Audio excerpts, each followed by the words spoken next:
नमस्कार साथियों, स्वागत है आप सभी का बातें बाजार की पर। मैं हूं अंकित अवस्थी। आज के सेशन में आगे बढ़ूं उससे पहले एक छोटी सी विनती।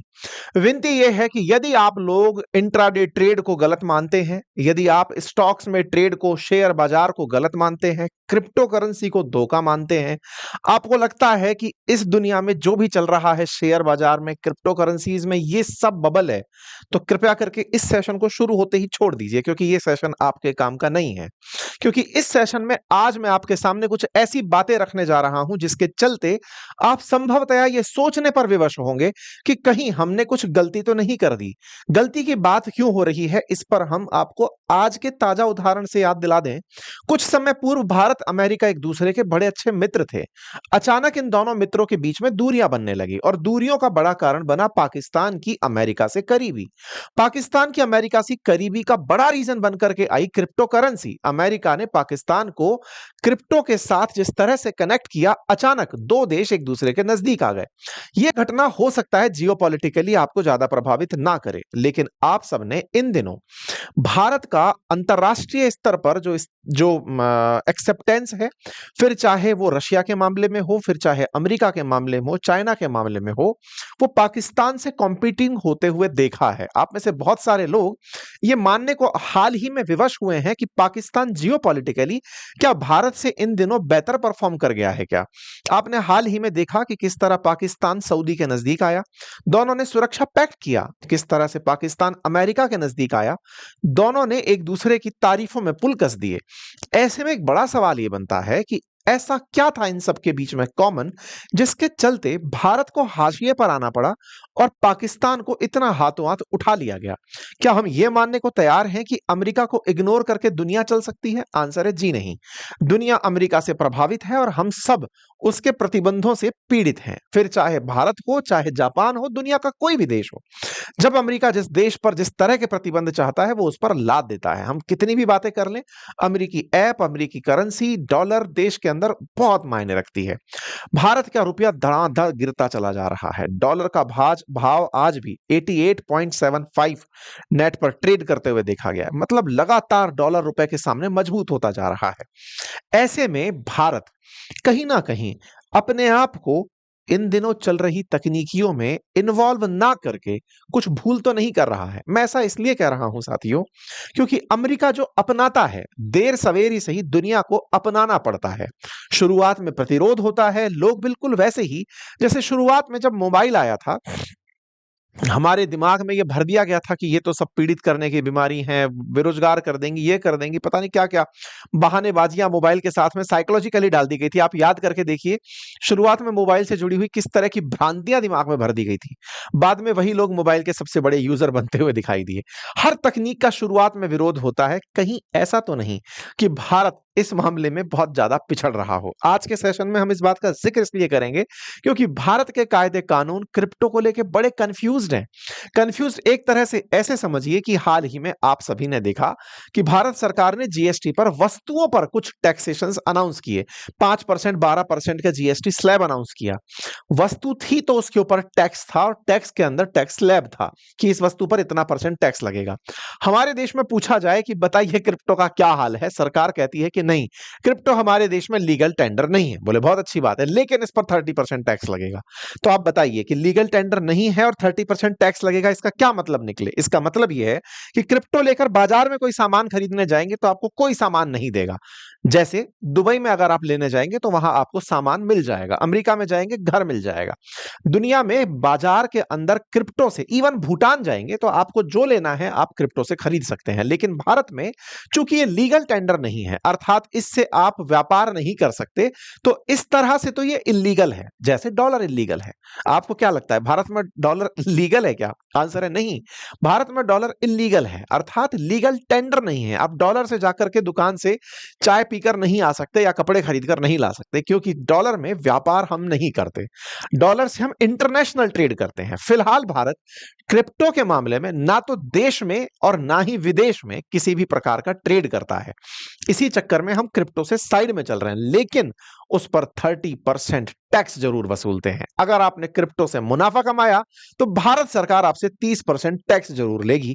यह भारत सरकार की जो नीति है ये फिर इस टैब में डाल देती है कि अच्छा आप रिकॉग्नाइज तो करते हो। जैसे अगर आप सरकार से पूछो कि कोचिंग इंडस्ट्री को सरकार आप क्या मानते हो, बोले बीमारी है ये, इसकी वजह से इतनी दिक्कतें होती हैं, ये होता है वो होता है, सबसे ज्यादा टैक्स कोचिंग वालों से वसूला जाता है।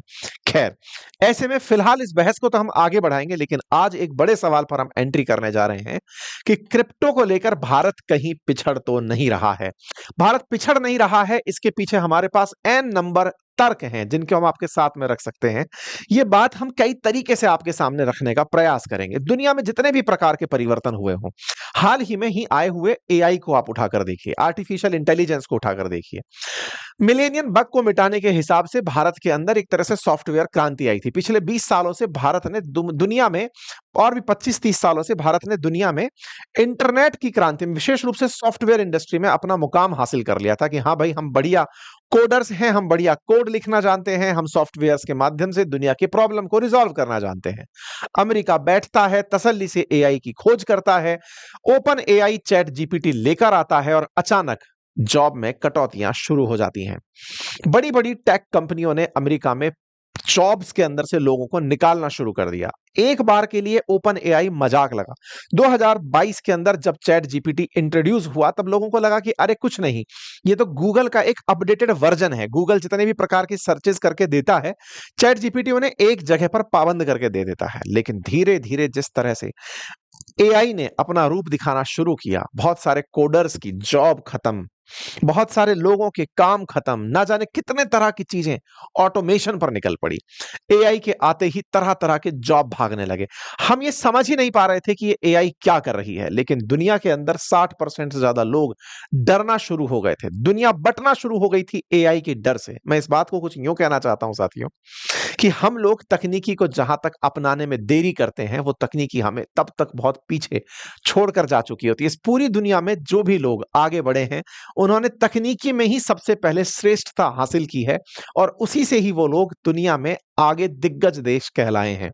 एआई का फिलहाल हाल इतना है कि ओपन एआई जिसने चैट जीपीटी बनाया, उसका बाजार मूल्य $850 बिलियन न्यूज़पेपर्स में कोट किया जा रहा है। मात्र 3 साल पहले चैट जीपीटी प्रोड्यूस करने वाली ओपन एआई $850 बिलियन की वैल्यू, इंडिया में चालू हुए जितने भी स्टार्टअप्स हैं सबको मिला दो तो भी उनसे कहीं ज्यादा वैल्यू रखकर बैठी है। ये तकनीकी है और ये बहुत तेजी से आती है, साफ करके चली जाती है। दूसरा उदाहरण आपने हाल ही के समय में 5G का आते हुए देखा। जब चाइना 5G पर प्रयोग कर रहा था, तब हम चिंता कर रहे थे कि कहीं 5G से चिड़िया मर तो नहीं जाती हैं, क्योंकि रोबोट के अंदर रजनीकांत ने दिखा दिया है। हम चिंताएं कर रहे थे कि 5G आने से पता नहीं कहीं हवाई जहाज रास्ता तो नहीं भटक जाएंगे। हमें कुछ इस तरह के भ्रम दिमाग में डाल दिए जाते हैं जिससे हमारे अंदर तकनीकी को लेकर भय होने लगता है। भय इतना कि लोग हमें कहते हैं कि यार सुनो, तुम तो सांप से ही खेल लो, आप तो स्नेक चार्मर ही बेहतर हो। आप इस तरह की अखबारों को, एक स्पेनिश अखबार ने इंडिया को स्नेक चार्मर्स का देश कहा। ये बहुत पुराना मामला है। ब्रिटिशर्स भी हमें ये कहते थे कि ये सांप नचा के खुश रहने वाले देश हैं। हद ये है कि भारत ने ऑनलाइन सैलरी, यानी कि जो मोबाइल के अंदर या अकाउंट के अंदर आने वाली सैलरी है, इसको स्वीकारने में जमाने लगा दिए थे। कैश में ही पैसा चाहिए, क्योंकि इस बात को लेकर सरकार को स्पष्टीकरण देना पड़ा था कि अरे भाई, आपके ऑनलाइन ही नहीं कैश में भी सैलरी आएगी, आप निकाल पाओगे। क्योंकि हमें यह लगने लग गया था कि मोबाइल में जो सैलरी आ रही है, इस सैलरी का पता चले सरकार कब अपना पैसा गायब कर देगी। मतलब तकनीकी को लेकर के भारत के अंदर जिस तरह का डिवाइड है, वो कहीं ना कहीं हमें दुनिया से भी सेपरेट करता चल रहा है। खैर, 140 करोड़ का देश है, तरह तरह के लोगों की तरह तरह की मानसिकताएं होंगी। आवश्यकता है आपको और हमको यह समझने की कि कहीं ना कहीं भारत उस क्षेत्र में जहां पर इस समय क्रिप्टो बहुत तेजी से बाजार को पकड़ रहा है, और मैं इसके पक्ष में आज सारी बातें इसलिए रख रहा हूं क्योंकि मैंने इन दिनों जिस तरह के ऑब्जर्वेशंस किए, क्योंकि मैं बहुत दिन से बाजार को ऑब्जर्व कर रहा हूं, तमाम प्रकार के ब्रांड्स को मैं ऑब्जर्व कर रहा हूं, दुनिया की चीजों को ऑब्जर्व कर रहा हूं, और मैंने फाइनली ये डिसाइड किया है, मतलब मैं आपके साथ जिस समय पर ये बात कर रहा हूं, कि मैं फुल टाइम अब मार्केट में एक्टिवेट होना चाहता हूं। मैं चाहता हूं कि मैं बाजार को बहुत घुसकर महसूस करूं, क्योंकि दुनिया की खबरों पर हमने नजर बनाकर लंबे समय से रखी हुई है। हम इस बात का महत्व समझने लगे हैं। बस मैं जिस तरफ बैठा हुआ था, अब तक इस न्यूज का फायदा नहीं ले पाता था। अब तक मुझे यह तो पता था कि यह घटना यह असर डालेगी। मेरी खबर बताने के बाद और मेरी खबर के विश्लेषण के बाद लोगों ने बढ़िया मुनाफे कमाए हैं, हैं, ऐसा बहुत से मित्र मेरे मानते हैं और बहुत से जो हमारे सुनने वाले लिसनर्स हैं, वो इस बात को बताते भी हैं कि हाँ, आपकी इन खबरों के हमने मायने डिराइव किए और उससे हमने ट्रेड में मुनाफा कमाया, उससे हमने स्टॉक्स में मुनाफा कमाया, क्रिप्टो में मुनाफा कमाया। लेकिन अब अपनी बारी है, तो मैंने फिलहाल के लिए इन दिनों अपने लिए एक काम शुरू किया है। मैं आप लोगों के साथ उसी क्रम में हाजिर हूं। आने वाले टाइम में मैं ट्रेडिंग के अंदर एक्टिवेट हो रहा हूं और ट्रेडिंग के अंदर विशेष रूप से स्टॉक्स के अंदर इंट्राडे ट्रेड्स हो या फिर क्रिप्टो के अंदर इंट्राडे ट्रेड्स हो, फॉरेक्स में ट्रेड्स हो, जो भी ट्रेड्स जिस भी तरह से समझ में आते हो, उन ट्रेड्स के अंदर मुझे आगे बढ़ना है। पर्सनली मैं उसमें आगे बढ़ रहा हूं, आप लोगों के साथ में उन चीजों को साझा करता चलूंगा। अगर आपको उचित लगता है तो आप भी उनका लाभ उठाते जाइएगा, क्योंकि मेरी फितरत में रहा है कि मैं कुछ चीजें करता हूं, आपसे साझा करता हूं, आपको बताते चलता हूं, आगे बढ़ता चलता हूं। तो कुछ ऐसा ही आप और हम मिलकर करेंगे।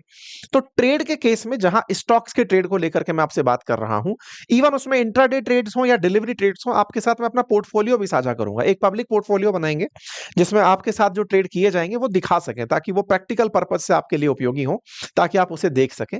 ये सब बातें मैं इसलिए कर पा रहा हूं क्योंकि पिछले समय से जितना भी ऑब्जर्वेशन मेरा बाजार को लेकर रहा है, बड़ी कंपनियां जो भी बनी हैं, चाहे आप हाल ही के समय में ओयो को उठाकर देख लें, जो कि अभी इन दिनों आईपीओ लाने के उसमें चल रही है, चाहे जोमेटो को उठाकर देख लें, ये जितनी भी भारत की कंपनी है, ये बड़ी बनने के लिए जब निकलती है तो सबसे पहले इन्हें जरूरत होती है बाजार के एक्सेप्टेंस की, कि बाजार इन्हें कैसे देख रहा है, और बाजार देख रहा है तो ट्रेड्स कैसे जा रहे हैं, स्टॉक्स के क्या भाव चल रहे हैं, जनता इन्हें कैसे स्वीकार करती है।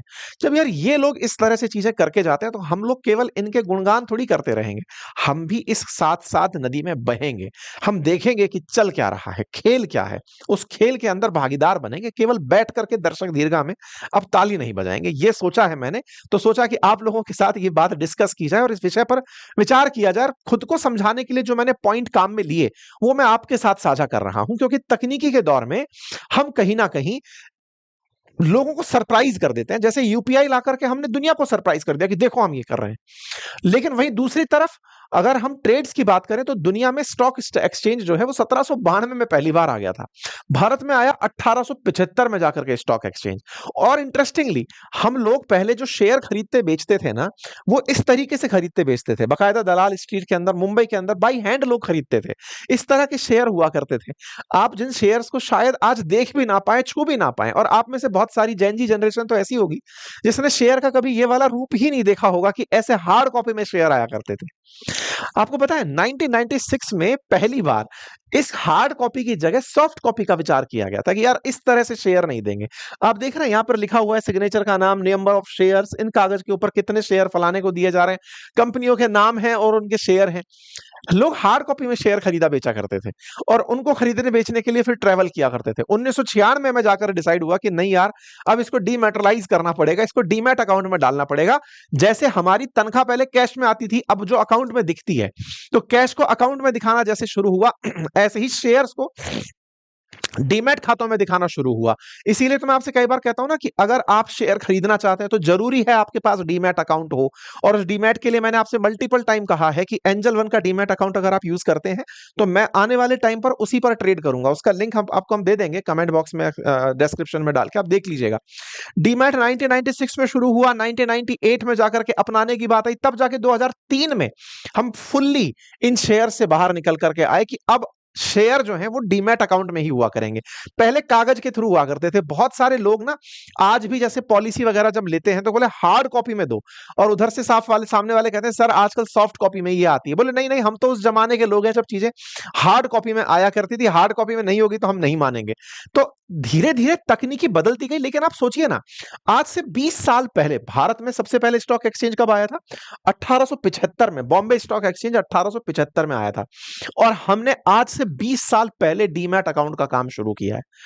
मतलब कहीं ना कहीं तो हम बहुत स्लो चल रहे हैं। कहीं ना कहीं तो ऐसा है कि हम जिन चीजों को अपनाने में देरी कर रहे हैं, दुनिया उनमें बहुत आगे निकल जा रही है। आप पूछेंगे डीमैट अकाउंट से क्या होता है? अरे भाई, आज डीमैट अकाउंट के चलते ही तो लोग ट्रेड्स में इतना ज्यादा एक्टिवेट होते हैं ना। आज आज हम नेशनल स्टॉक एक्सचेंज को उठा के देखते हैं, जो फ्यूचर एंड ऑप्शंस के लिए सबसे ज्यादा ट्रेडेड प्लेटफॉर्म है, मतलब एक तरह से कहिए बाजार है। Bombay stock exchange, national stock exchange. National stock exchange में मल्टीपल जो ट्रेड आप फ्यूचर एंड ऑप्शंस के देख रहे हैं, इंट्राडे ट्रेड देख रहे हैं, वो नेशनल स्टॉक एक्सचेंज पर इसी कारण से तो शुरू हुए कि हाँ भाई, लोगों ने कहा कि अब डीमैट अकाउंट से ये सारे काम हो रहे हैं, हम कर ले जाएंगे।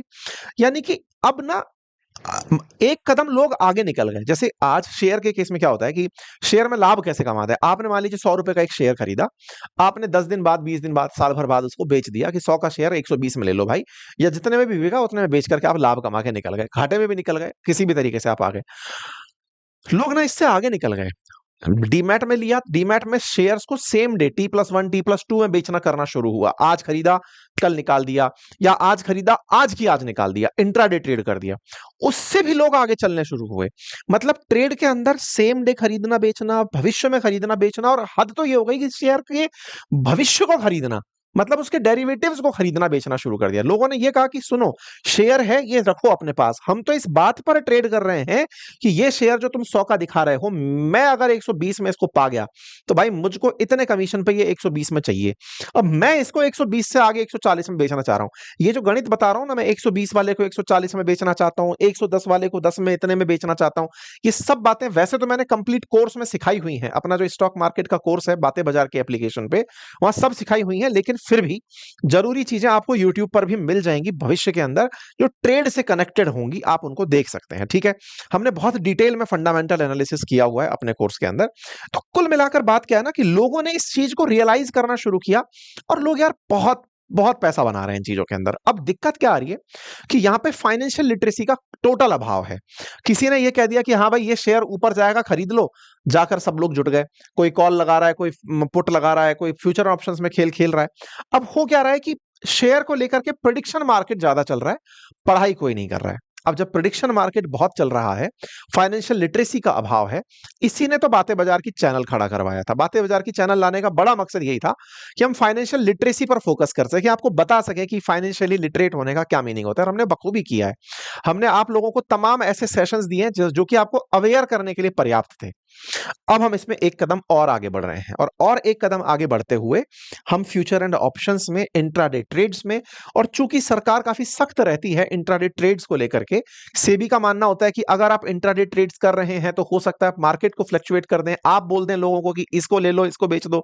तो ऐसे में हम उसको छोड़ते हुए कोई और प्लेटफॉर्म यूज कर सकते हैं, आपको यह बताने के लिए कि देखो ट्रेड्स कैसे होते हैं, कैंडल्स कैसे काम करती हैं, कैंडल्स कैसे ऊपर जाती हैं, कैसे कॉल लिए जाते हैं, पुट कैसे लिए जाते हैं, वो चीज समझाने के लिए हो सकता है कि हम आपको क्रिप्टो के रेफरेंस में स्टॉक समझा दें।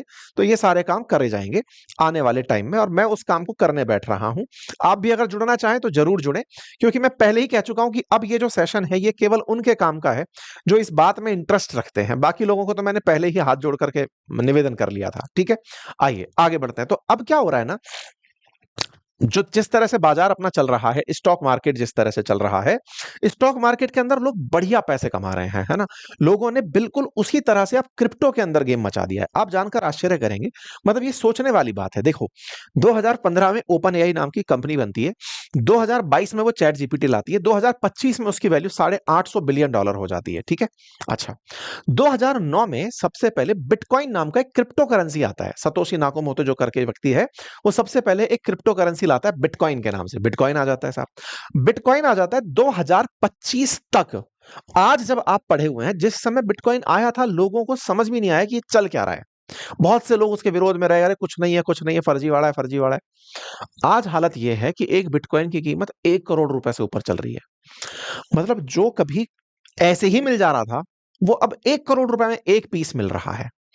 ये जो खेल है ना, इस खेल को शुरुआत में जिन्होंने अवॉइड किया, आज वो लोग इस चीज को राज करने के बारे में सोच रहे हैं। मैं बिटकॉइन के बारे में आपको बताऊं, सोचो 2009 में ये तकनीक आई, बिटकॉइन की चर्चा, क्रिप्टो की चर्चा होना शुरू हुई।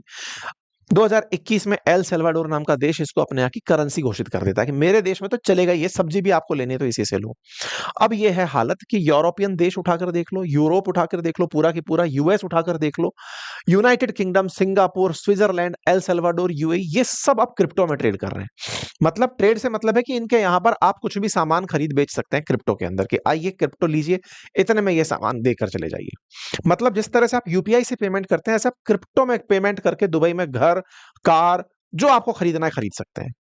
ये जो बाजार तेजी से, जितने भी उच्च तकनीकी देश हैं, डेवलप्ड कंट्री हैं, वो इस बात को अगर समझ पाए तो कुछ तो ऐसा है ना जहां हम लैग कर रहे हैं। मैं बार बार इस बात पर जोर क्यों दे रहा हूं, कहीं तो हम देरी कर रहे हैं, कहीं तो हम ऐसा कर रहे हैं कुछ लोग हो सकता है इस बारे में ये कहें कि नहीं सर, हम समझदार हैं, वो लोग बेवकूफ हैं। तो देखिए साहब, बात ऐसी है, अगर उनके समझदारी में भी खोट है और उनके करने के कारण अगर एक दिन ये मार्केट तहस-नहस हो जाता है, जैसे आज अमेरिका ने खुद को कह दिया है कि वो वर्ल्ड की क्रिप्टो कैपिटल बनना चाहता है। ये ट्रंप का मतलब सीधा बयान है।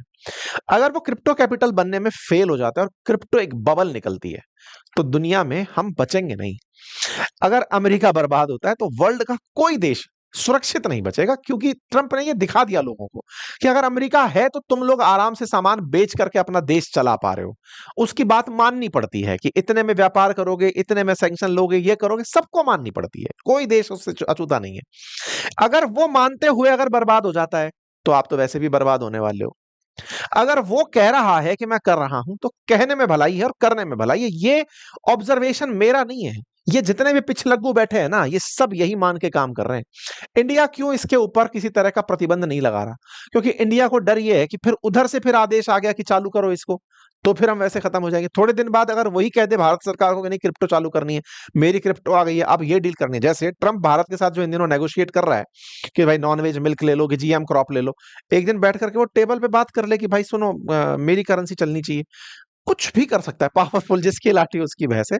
तो क्रिप्टो को लेकर के बाजार में जो एक्सेप्टेंस है ना, वो अलग लेवल पर चला गया है। ठीक है, भारत में क्रिप्टो से डर जो है ना, वो ये बैठाया गया कि इसकी वजह से मनी लॉन्ड्रिंग होती है, क्रिप्टो का पैसा इलीगल काम में पता चलता है, क्रिप्टो की वजह से कुछ अवैध काम होते हैं जिनके बारे में सरकार नियंत्रण नहीं रख पाती।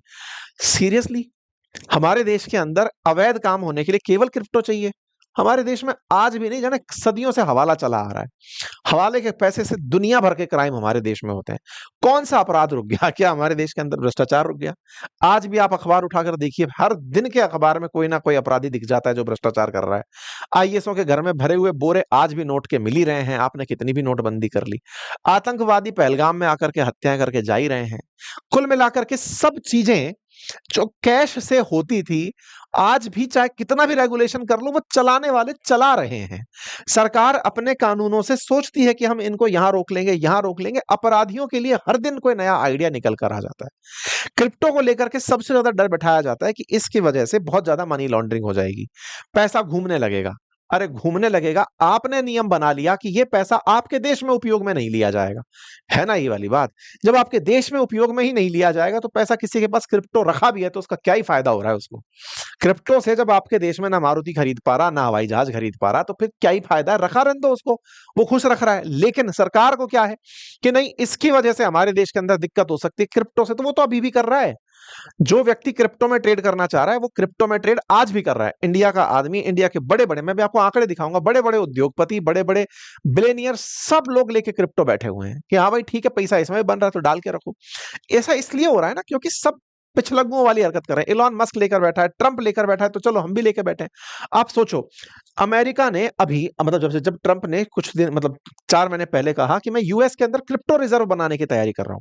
आप सोचो ना, जब से ट्रंप आए हैं, क्रिप्टो का भाव किस तरह से रॉकेट हो रखा है। 1 करोड़ रुपए का क्रिप्टो चल रहा है। एक बिटकॉइन की कीमत 1 करोड़ 3 लाख रुपए चल रही है इस समय। और अगर आप रेट उठाकर देखें पिछले सितंबर से और इस सितंबर के बीच में, पिछले सितंबर में 52 लाख रुपए एक बिटकॉइन की कीमत थी, आज 1 करोड़ 3 लाख रुपए कीमत है। ऐसे में 32,000, सॉरी 1 करोड़ 32,000 रुपए कीमत है। ऐसे में अगर 52 लाख से अगर 1 करोड़ की यात्रा हुई है यार, मतलब 90% ग्रोथ है। और देखो 2020 के अंदर अगर क्रिप्टो की बात करते हो तो ये 7 लाख रुपए का हुआ करता था। आप में से कुछ लोग हो सकता है ये कहें कि साहब ट्रंप के आने के बाद भाव बढ़ गया। मैं तो ये कह रहा हूं साहब, ट्रंप के आने के बाद भाव बढ़ गया वो तो 90% है। ट्रंप के आने के बाद कितना बड़ा? 52 चला गया ना। बाइडेन जब था उसके काल के अंदर भी क्रिप्टो का भाव चल रहा था अपने, कितना चल रहा था? हाँ, 7,90,000 से शुरू हुआ था 2020 में। कहां पर बंद हुआ था? 52 लाख पर। ग्रोथ तो उन 5 सालों में भी 1100% की थी। सरकारों से इसको फर्क ही नहीं पड़ रहा कि बाइडेन है कि ट्रंप है। तो ट्रंप जो व्यापारी आदमी है वो समझदार निकला, उसने कहा कि मैं क्रिप्टो रिजर्व बनाऊंगा अमेरिका का, और क्रिप्टो के अंदर हम पूरा स्ट्रेटेजिक रिजर्व बना करके काम करेंगे ताकि अमेरिका को ग्रेट बना दें। वो समझदारी कर गया। उसने क्या कहा? दुनिया भर का क्रिप्टो खरीदो बेचो डॉलर में। तो मजबूत तो वो अपना डॉलर ही कर रहा है। तो ट्रंप जो है ना वो खेल रहा है कि उसको डॉलर तो मजबूत रखना ही है और क्रिप्टो को अपने साथ इकट्ठा करता रख। भाई डॉलर खुद का तो क्रिप्टो खुद की। तो दुनिया अगर क्रिप्टो में विश्वास कर रही है, ये वो वाली बात है कि अगर एक गांव के अंदर किसी मतलब शत्रु राज्य ने कुएं के अंदर जहर मिला दिया, पागलपन की दवा मिला दी, लोग पी लिए, पागल हो गए, तो वहां पर राज करने वाले राजा को समझ आया कि यार अगर इस पूरे पागल गांव पर शासन करना है तो इसी कुएं का पानी पीना पड़ेगा।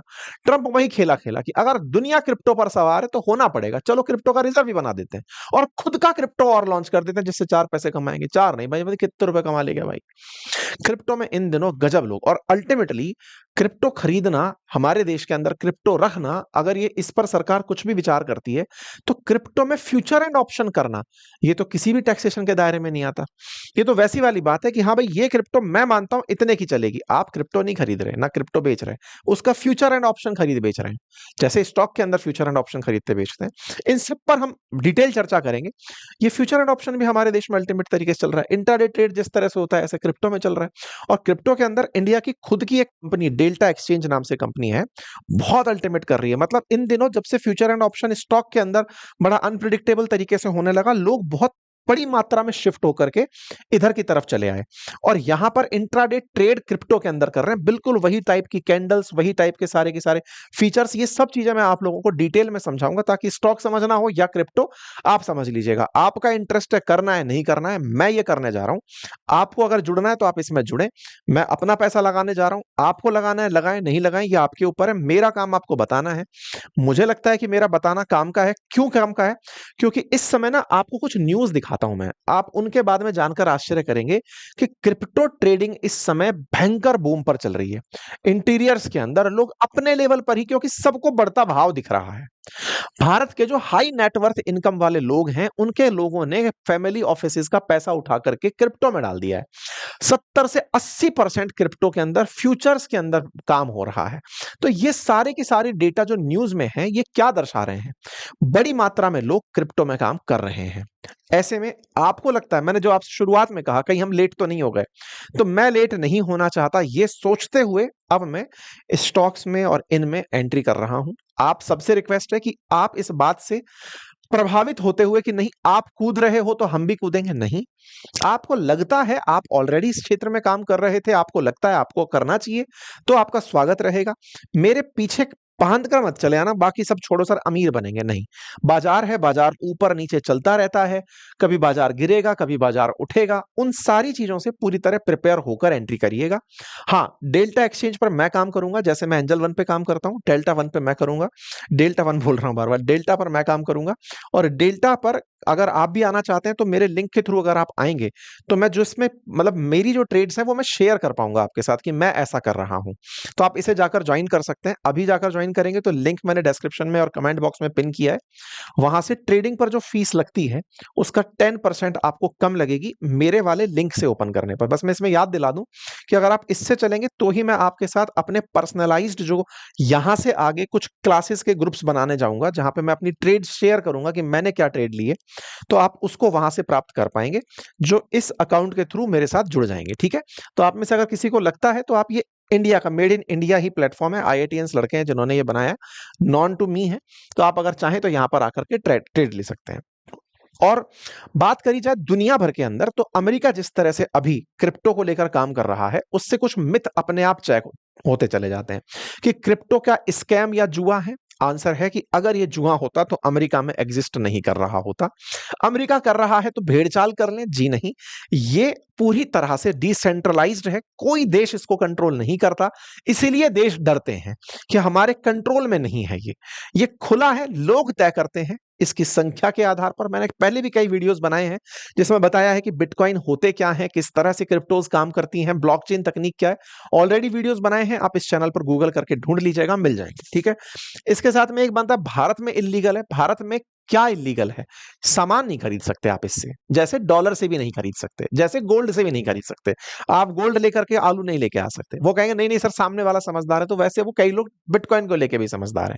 लेकिन भारत सरकार क्रिप्टो पर 30% फ्लैट टैक्स लेती है। इसका मतलब अगर आपने क्रिप्टो बेचकर पैसा कमाया, यहां बड़ा इंटरेस्टिंग एक फैक्ट है और वो ये है कि क्रिप्टो था आपके पास 1 करोड़ रुपए का, एक बिटकॉइन था, आपने एक बिटकॉइन को बेच दिया। आप कहेंगे सर हमारे पास तो 1 करोड़ रुपए है ही नहीं।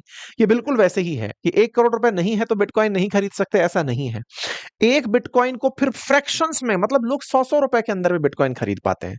मतलब उस 1 करोड़ रुपए का हो सकता है ना कि आप 1 लाखवां हिस्सा खरीद रहे हो। 1 लाखवां हिस्सा बड़ा होगा तो एक हिस्सा भी अपने आप में जो होल है वो भी तो 100% भी तो बड़ा होगा। इस तरह से आप उस बिटकॉइन का छोटे से छोटे हिस्से में निवेश कर पाते हैं। अभी देखा था हमने कुछ दिन पहले कि इन्फोसिस लगभग 2.5% शेयर अपने 18,000 करोड़ में खरीद रही थी। 2.5% शेयर, इसका मतलब लगभग 18 कितने लाख शेयर, कितने करोड़ शेयर थे जिनको वो वापस खरीदी थी। मतलब कहने का मतलब ये कि बहुत छोटे से नंबर में भी आप इसमें निवेश कर पाते हैं। ठीक है, जैसे स्टॉक में होता है वैसे यहां पर होता है। एक यहां पर मैं डाउट क्लियर करना चाहूंगा, क्रिप्टो आप रखकर बेचते हैं तो आपके ऊपर टैक्सेशन है, लेकिन आप उसके फ्यूचर एंड ऑप्शंस में ट्रेड करते हैं तो उस पर टैक्सेशन नहीं है। जो मैंने अभी डेल्टा वाली बात आपको बताई, उसमें क्रिप्टो चूंकि आप नहीं ले रहे हैं, उसके फ्यूचर एंड ऑप्शंस में ट्रेड कर रहे हैं, आप फ्यूचर एफएनओ में ट्रेड कर रहे हैं, तो वहां पर ये 30% टैक्सेशन नहीं है। ये बात मैं आपको याद एडिशनली दिला देना चाहता हूं। तो भारत के अंदर क्रिप्टो करेंसीज को लेकर के क्या है कि ये लीगल टेंडर नहीं है, यानी जैसे रुपया हमारे यहां चलता है, जैसे हमारे यहां डॉलर नहीं चलता है, ऐसे यहां हमारे क्रिप्टो भी नहीं चलती है। लेकिन क्रिप्टो की खरीद फरोख्त करके लोग जो मुनाफे बनाते हैं वो रुपये में होते हैं, वो यूज किए जाते हैं। ठीक है साहब, हमारे देश के अंदर टैक्सेशन क्रिप्टो के खरीदने बेचने पर, फ्यूचर ऑप्शन अलग चीज है, क्रिप्टो का खरीदना बेचना अलग है, दोनों में अंतर समझ के चलिएगा। ठीक है, बाकी आने वाले समय में बहुत सारी चीजें और क्लियर करूंगा। फिलहाल के लिए उम्मीद है कि आपको ये जानकारी समझ में आ रही हो। जिद किसी से नहीं है, लेकिन मेरा उद्देश्य था कि मैं जो करने जा रहा हूं वो आपको बताऊं। आपको लगता है मेरे साथ करना है तो मैंने आपको प्लेटफॉर्म का लिंक कमेंट बॉक्स डिस्क्रिप्शन में डाल दिया है। ये पूरी तरह से जानकारी आपके लिए इस आधार पर थी जो मैंने पहले सूचना दी थी। ठीक है, बाकी आपका अपना विवेक है, जैसे चाहें आप उसका निर्णय लें। थैंक यू सो मच, अपना ख्याल रखें।